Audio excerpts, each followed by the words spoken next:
Келмосун, эмне келдиң? Сүйлө. Не керек эме? Сом берип турчу. Атаң чоксуз сом жок, өлбөчү.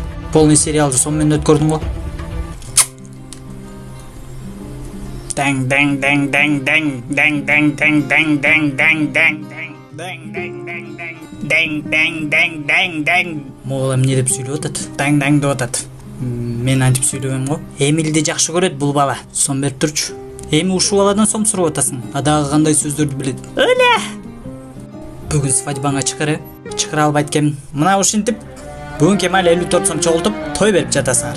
Тоюңар той кыласың. Рахмат аке. Бижирап балалуу болгула. Мына өкүл атаң да биякта отурат. Өкүл апаң, өкүл кошунаң. Иши кылып бомбага жарылып кетпегиле. Рахмат акежан. Аке эмес байкеде. Тур ичебиз азыр. Иши кылып үйлөндүк торпогум. Сүйөм сени дөңбаш.